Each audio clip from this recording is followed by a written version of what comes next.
About. Hi friends, host Eric here, host Talking with Fence People. I've got another exciting table. This one is about the epistemology or knowing functions, SI and NI. And I think that they are commonly misunderstood, but more importantly, I had a bit of an insight regarding what I believe to be the origins of SI and NI, and I made this table to express this insight, which we'll get to in a moment. First of all, some commonalities between both NI and SI. They both deny the observer. That's the first commonality. For both NI and SI, the agent self is assumed irrelevant, and the agent self's perspective is epistemologically unprocessed. In other words, the knowledge I know is accepted as objectively certain, and thus my own biases don't come into play. Contrast against, say, FE, which must consider my perspective, agent-observer, a subject's perspective, agent-subject, and the perspective of the one acted upon, agent-object. So if you have, there's really three levels of objectivity and subjectivity there, which is why it gets a little complicated. But in terms of the mechanics of it. But, okay, the second commonality is they're both used to make predictions. So both knowing functions provide a framework for managing events across time and begin with one or the other manner of permanence as an underlying engine. And I'll talk about those manners of permanence in the table below this one. Knowing supervenes on permanence, and permanence supervenes upon collected and compared statuses. So, in other words, the reason we know time passes is because a status that we established yesterday, we can reference today, and it hasn't changed. Or it has changed, but we were able to note that change. Either way, we've got more than one instance to compare against each other, and that's the passage of time. The third thing in common is they maintain self-concept. So both knowing functions manifest identity by linking meanings between experience and self-concept. Knowing is an expression of self. It never occurs outside the self, and so obviously that linkage is significant. Okay, now let's talk about the distinctions. This is the main insight I had here that made me want to have this table, this video. One distinction is origin of permanence. NI begins with shape constancy. The NI user thus knows how things are because of the qualities implicit to the things. Shape constancy says, if you look at a box that's a rectangle, and then I turn it this way, you still know it's a rectangle. It's still a rectangle even though it doesn't really look like a rectangle anymore to you.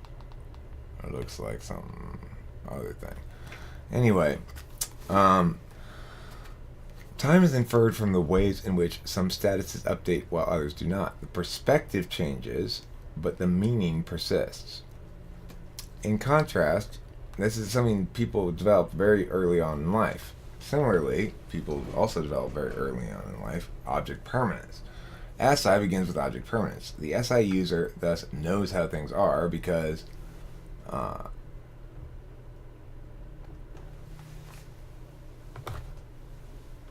of qualities implicit to the self.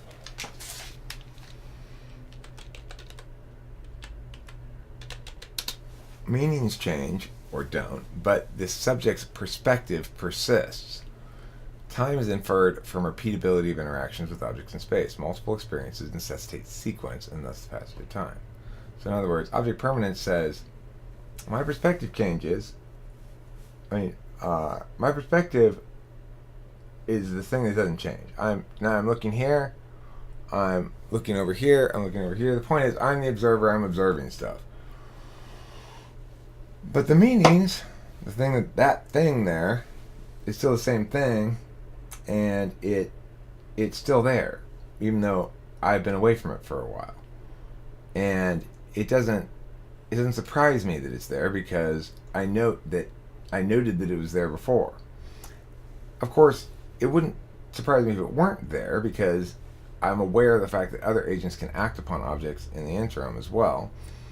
But that's why the meanings change, but my perspective persists. I can look at it once, I can look at it again. I look at the same spot. If the thing's there or not there, well, then the meaning changes. Oh, somebody moved it. But my perspective, the fact that I'm looking at it and know it was there, is the thing that persists. Time is inferred from repeatability of interactions, objects in space. Multiple experiences necessitate sequence for this passage of time. I already read that. Okay. Next thing, time length.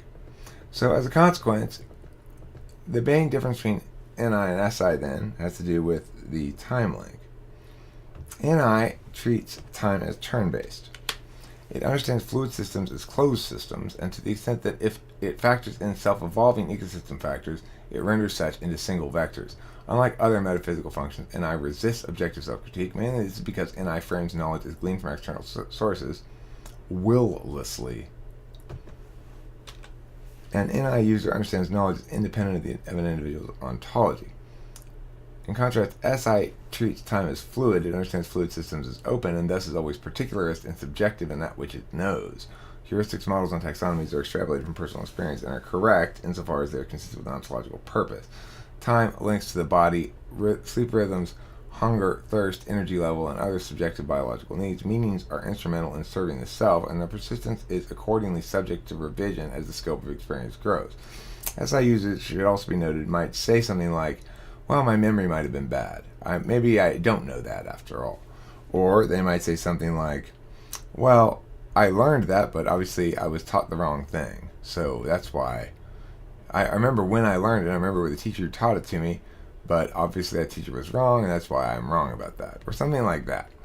There's lots of ways in which SI is more able to self-critique than NI, despite being the more subjective of the ways to know things.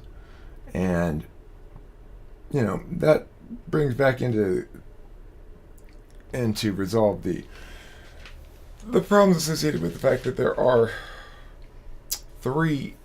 there's observer, subject, object. It's not just subject object. So that's one of the things that complicates things a lot. Anyhow,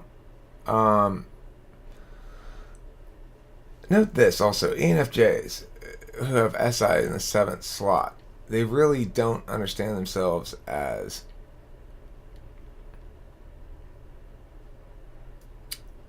instantiations of a human agent. They understand themselves as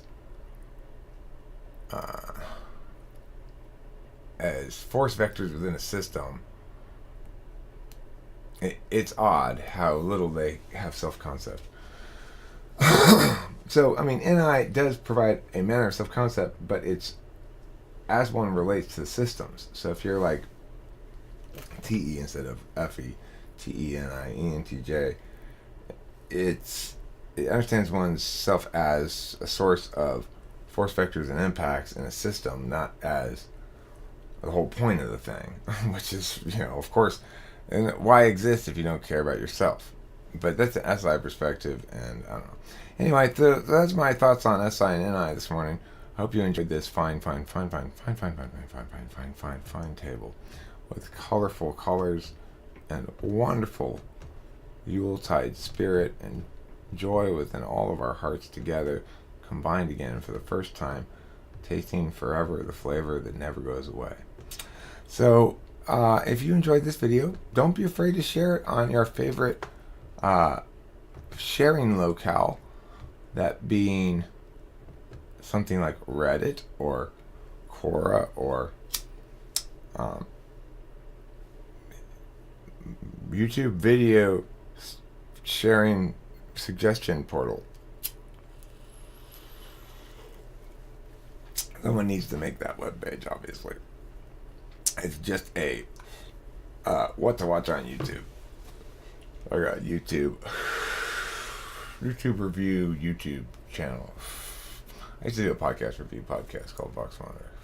We reviewed a bunch of podcasts. There's like 80 some episodes of it. It's all only audio though. Me and Corey did it.